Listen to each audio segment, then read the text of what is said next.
Our final witness is Ms. Rodas, is recognized for 5 minutes.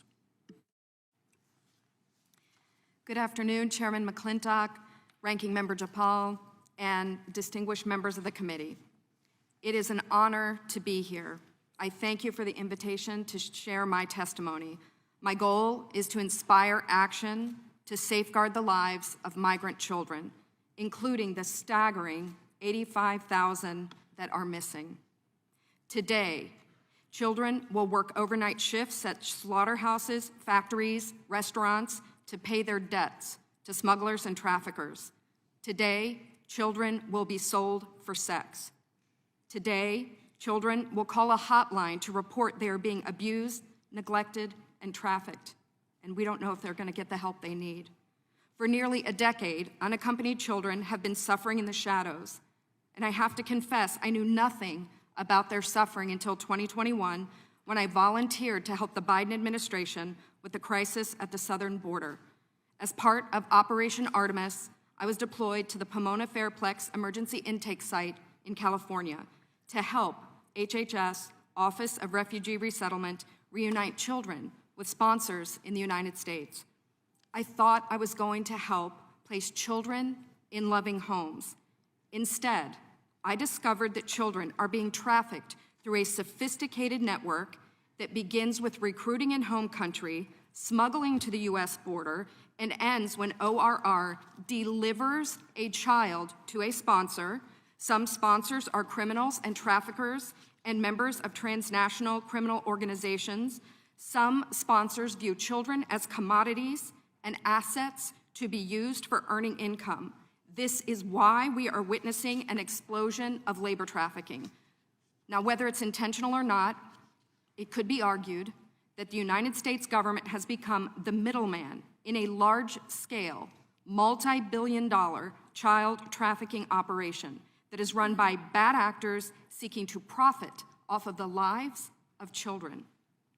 As for me, my interest is the safety of the children. I do not view this as a political issue. I view this as a humanitarian issue. I assure you, my motives are the highest and best. I want the children protected. So I want to tell you some of what I witnessed personally at the Pomona Fairplex. I saw vulnerable indigenous children from Guatemala who speak Mayan dialects and cannot speak Spanish. That means they cannot ask for help in English. They cannot ask for help in Spanish. They become captives of their sponsors. I have sat with case managers as they've cried to tell me the horror of what has happened to children as they make the journey to this country. I saw apartment buildings where 20, 30, and 40 unaccompanied minors have been released. I saw sponsors trying to simultaneously sponsor children from multiple ORR sites at one time. I saw sponsors using multiple addresses to obtain sponsorships of children. And I saw numerous cases of children in debt bondage, and the child knew they had to stay with the sponsor until the debt was paid.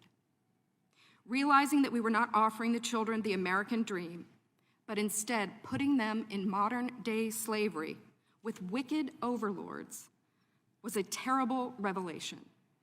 A terrible revelation. These children are a captive victim population with no access to law enforcement or knowledge of their rights. They are extorted, abused, neglected, and that is why I blew the whistle in 2021. I witnessed firsthand the horrors of child trafficking and exploitation. My life will never be the same after what I saw, but I have hope because I'm counting on you. It's my hope that you'll take action to end this crisis, to safeguard the lives of these vulnerable children. People have asked me, what can be done? What would you suggest? Well, first, I think HHS's #1 priority is oversight. They must commit to oversight, transparency, and accountability. If I could wave a magic wand, this, I believe, could be quickly solved by experts in the IG community. There is a Pandemic Analytics Center of Excellence, or the PACE, as we call it.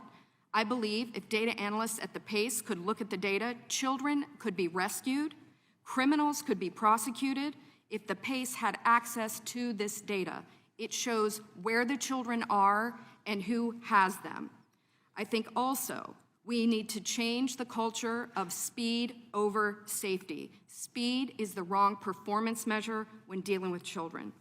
We need to revamp the vetting process of sponsors and have case managers who have investigative backgrounds, data analytics backgrounds, some certified fraud examiners.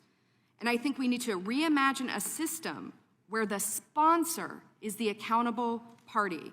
Sponsors should be required to report to ORR. And lastly, stop retaliating against whistleblowers. Stop retaliating against the people who are trying to tell the truth to save the children. As it is written, a wise man listens to advice, while a fool continues in his folly, and HHS needs to be wise to care for these children. Thank you very much. Your time has expired.